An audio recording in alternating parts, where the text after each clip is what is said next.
سندھ میں پیش آنے والے حالیہ واقعات پہ بھی دل بہت گرفتہ ہے اور بہت ہی تکلیف ہوتی ہے۔ میں ابھی کینیڈا، امریکہ وغیرہ میں کچھ کانفرنسز تھی، ایک سانا کی طرف سے اور ایک WSC کی طرف سے، ان میں شرکت کر کے بہت خوش واپس آیا کہ صورتحال کیسی بہترین ہے اور دوست کس تندہی سے سندھ کے حقوق کے لیے کام کر رہے ہیں۔ اور ابھی ہانگ کانگ پہنچ کر مجھے ظاہری بات ہے کوارنٹین میں جانا پڑا، اور اس وقت میں قید میں ہوں اپنے ہی خرچے پر یہاں کوارنٹین کے اندر۔ اور جب میں پہنچا تو میں نے دیکھا کہ یہاں پہ جو ہے وہ ایک دم ویڈیوز وغیرہ آئیں، اور اس میں یہ کہ جو سب سے پہلی نظر پڑی ویڈیو پہ وہ تھا کہ سندھ سے پٹھانوں کو مار کر بھگایا جا رہا ہے۔ تفصیلات دیکھی تو بہت ہی افسوس ہوا کہ ایک چھوٹا سا تو نہیں، ایک واقعہ تھا کہ جس میں ایک سندھی نوجوان کو کچھ افغانیوں نے مار کے اور بعد میں گولی مار کر ہلاک کیا، اور اس کے بعد یہ بات پھیل گئی اور یہ بہت تیزی سے پروپیگنڈا ہونے لگا کہ سندھی اور پٹھان کا جھگڑا۔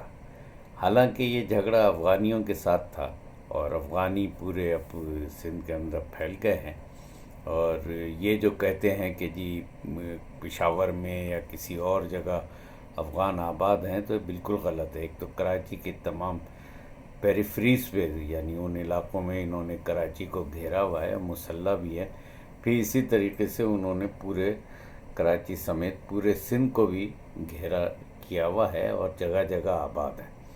اور یہ اس طریقے سے نہیں ہے کہ کوئی محض اپنے کاروبار کے لیے یہاں پر ہیں، وہ تو ایک ہے ان کا مقصد کاروبار کا، اور لیکن مسلح بھی بہت ہے، اور اسلحہ بھی ان کے پاس ایسا ہے جو پولیس کی بھی ہمت نہیں ہے کہ ان سے وہ اسلحہ حاصل کر سکے۔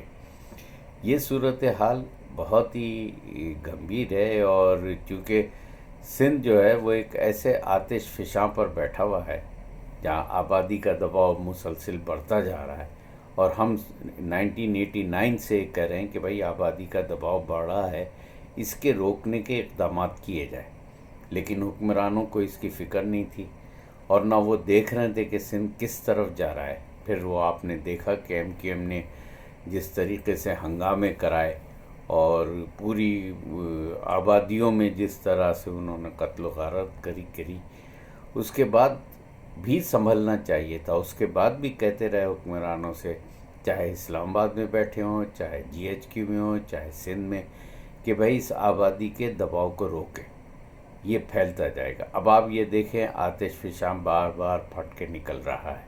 اب یہ افغانی اور سندھی کے سلسلے میں ہوا ہے جو بھی، اس کے بعد اب یہ ایک ہو رہا ہے کہ پٹھان اور سندھی کا جھگڑا، یہ ایک منظم طریقے سے بات پھیلائی جا رہی ہے۔ وہ بات تو پیچھے گئی کہ کاکا کے ساتھ انتہائی ظلم ہوا، اور وہ لڑکا جو ہے وہ جو کہ ایک پولیو ورکر بھی تھا، اس کے ساتھ جس طریقے سے، ظاہری بات ہے افغانیوں کا پولیو ورکر سے تو جھگڑا رہتا ہے، اور حتیٰ کہ پختونوں کا بھی رہتا ہے پولیو ورکر سے جھگڑا۔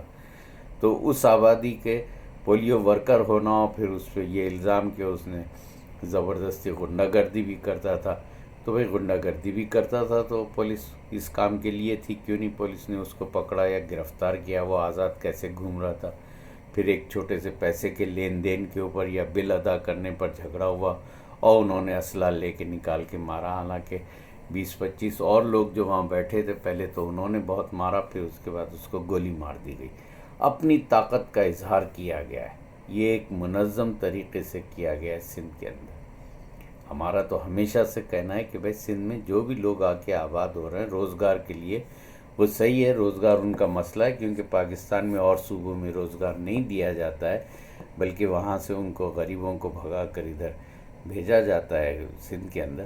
تو سندھ میں آنے والی آبادی سندھیوں کے حقوق کو تو سمجھے، لیکن سندھ کے خلاف اور سندھیوں کے خلاف اتنی شدید نفرت پھیلائی جاتی ہے کہ جیسے یہ جو ہے یہ اس علاقے کے باشندے ہی نہیں ہیں۔ جس طرح آپ کو یاد ہوگا کہ بنگالیوں کے خلاف پہلے نفرت پھیلائی جاتی تھی، بالکل اسی طریقے سے اب وہ نفرت سامنے آ رہی ہے کہ ذرا سی بات پہ لڑنے کے لیے آ جاتے ہیں۔ اب جو 2-3 دن سے سوراب گوٹ پر ہو رہا ہے، کوئی قابو پانے والا ہے اس کو؟ کہ وہاں سے لڑکیاں بھی اغوا کی جا رہی ہیں، وہاں لوگوں کو چھریاں ماری جا رہی ہیں، عورتوں کو چھریاں ماری جا رہی ہیں، وہاں گزرنے والے لوگوں کی شناخت کی جاتی ہے سندھی ہیں یا نہیں، اور اگر وہ سندھی نہیں بولتا ہے، اردو بولنے والا بھی ہے، تو بھی اس کو نہیں چھوڑتے، اس کی موٹر سائیکل جلاتے ہیں، گاڑیاں جلاتے ہیں، پورا علاقہ قبضہ ہے۔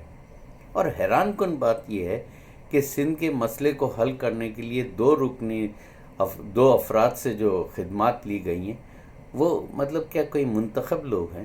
وہ کس کی نمائندگی کر رہے ہیں؟ اب آپ دیکھیں کہ سندھ میں اسمبلی موجود ہے، حزب اختلاف بھی ہے، حزب اقتدار بھی ہے، اور دوسری پارٹیوں کے بھی لوگ ہیں، ان کو کیوں نہیں استعمال کیا گیا؟ یہ کون سا طریقہ ہے کہ اسمبلی سے بالا تر ہو کر ہر چیز سوچی جائے؟ کیا وہ لوگ مر گئے ہیں؟ کیا ہے اسمبلی کے ممبران؟ ان کی کمیٹی بنا کے کیوں نہیں بھیجی گئی؟ جن دو افراد کو بنایا گیا وہ تو اپنی پالیٹکس کریں گے، ان کے لیے تو شاید یہ صورتحال اور بہتر ہو کہ ان کی حیثیت بڑھائی جا رہی ہے، ان کی خدمات لی جا رہی ہیں، اس لیے شاید وہ، لیکن یہ اسمبلیاں کس مرض کی دوا ہیں؟ کیا وہاں لوگ نہیں ہیں کہ جو ان مسئلوں کو سمجھ سکتے؟ کیا حزب اقتدار اور حزب اختلاف بیٹھ کے نہیں بات کر سکتے؟ کیا وہاں اور تمام سیاسی جماعتوں کے لوگوں سے نہیں بات ہو سکتی؟ یعنی وہ طریقہ وہی فوجی طریقہ ہے کہ ہم نے منتخب لوگوں پہ یقینی نہیں کرنا، نہ ان کو جو ہے وہ اعتماد کرنا ان کے اوپر، جو کچھ بھی ہے وہ یہ غیر منتخب لوگ، تو اب اس سے تو معاملات کو اور خراب کر رہے ہیں وہ لوگ، جنہوں نے وہ بھی یعنی کمیٹیوں میں ایسے لوگ بھی ہیں جن پہ بھی الزامات ہیں کہ ان کے کیا کہنا، وہ دونوں بھی دوست ہیں ہمارے، لیکن اب یہ کہ اسمبلیاں کدھر رہ گئی ہیں؟ یعنی یہ مراد علی شاہ یا آصف زرداری یہ کس طریقے سے سوچ رہے ہیں سندھ کے مسئلے کو؟ بھائی ایک آپ آتش فشاں پہ بیٹھے ہوئے ہیں، یہ آپ کے کام نہیں آئے گا۔ اور یہاں پہ دوسرا جو سب سے بڑا مسئلہ ہے وہ یہ ہے کہ رینجرز ہے۔ اب یہاں رینجرز کا جو ڈپٹی ڈائریکٹر ہے، ڈپٹی ڈائریکٹر جنرل جو بھی کہلاتا، ہر غیر قانونی کام کرا رہا ہے، اس کے بارے میں کہتے ہیں کہ وہ افغان اصل پختون ہے، وہ ہر قسم کا کام کرا رہا ہے، تمام یہ ٹینکر بھی چلا رہا ہے، پانی کی نالیاں بھی توڑ رہا ہے، دوسرے یہ نالوں کو صفائیوں بھی رکواتا ہے، سب یہ کرتا ہے، اور ان لوگوں کی آباد کاری میں، افغانیوں کی آباد کاری میں وہ شامل ہے، اور اس کو پتہ ہے کہ اسلحہ وغیرہ کیا ہے۔ وہ عام لڑکوں کو، موٹر سائیکل پہ جانے والے بچوں کو تو وہ رینجرز تنگ کرتی ہے، لیکن ان کو نہیں کرتے۔ ایک تو یہ رینجرز کا سندھ میں رہنا انتہائی غلط ہے، اس کا خاتمہ ہونا چاہیے۔ یہ کون سے دباؤ ہے کہ یہ ہمیشہ سندھ حکومت رینجرز کی خدمات لیتی ہیں؟ جب تک رینجرز رہیں گے یہ اس قسم کے شوشے جو ہیں، اس قسم کے تنازعات بڑھتے رہیں گے۔ پہلی بات تو یہ کہ اس رینجرز کا خاتمہ کریں تاکہ سندھ کے عوام پر اعتماد کریں، اور سندھ کے عوام کو جو ہے اس میں شامل کریں، اس کے بغیر یہ مسئلہ نہیں حل ہوگا۔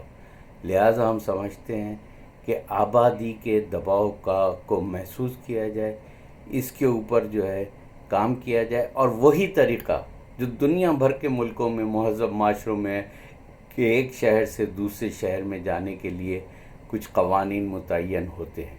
جب پتہ ہے کہ سندھ کے اندر جو ہے وہ آبادی بڑھ رہی ہے، یہیں روزگار ہے، تو بھائی کوئی قوانین تو نافذ کرو۔ یہ غیر ملکی آ کے یہاں کیوں بیٹھے ہوئے اور پھر اسلحہ کے زور پر کیوں چلاتے؟ ہم تو یہ سمجھتے ہیں کہ اس وقت سب سے بڑا مسئلہ جو ہے ایسے قوانین تشکیل دینا ہے۔ یہ ایسی سندھ کی اسمبلی کس کام کے لیے رہ گئی اگر وہ اس آبادی کے دباؤ کو نہیں روکتی؟ پھر تو یہ ان کے تو بس پہ کچھ رہے گا نہیں۔ اس لیے ضروری ہے کہ وہ تمام قوانین دیکھیں، اس کے اوپر کریں کہ بھائی کون غیر ملکی ہے، کب سے سندھ میں آباد ہے، ان کو ہٹائیں، اور پھر جو دوسری آبادیاں آ رہی ہیں، دوسرے صوبوں سے آ رہے ہیں، ان کے لیے بھی کچھ قوانین ہونے چاہیے کہ بھائی کتنے عرصے کے بعد آپ سندھ کے وسائل کو استعمال کر سکتے ہیں۔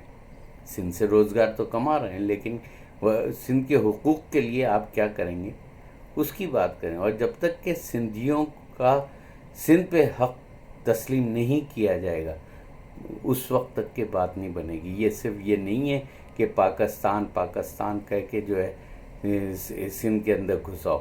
سندھ کی اپنی ایک وحدت ہے اور اپنی ایک شناخت ہے، اس کو تسلیم کرنا پڑے گا، ورنہ یہ صورتحال قابو نہیں آئے گی۔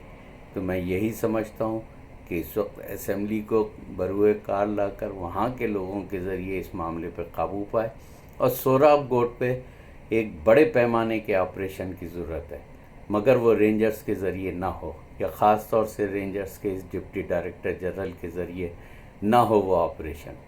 اور وہ آپریشن کے لیے اگر کسی اور قوت کا بھی سہارا لینا پڑے تو لیں، لیکن یہ کہ ہر گھر گھر کی سوراب گوٹ پہ تلاشی لی جائے جہاں افغان آبادی ہیں، اور ان کو وہاں سے ہٹایا جائے تاکہ اس قسم کے جھگڑے نہ ہوں۔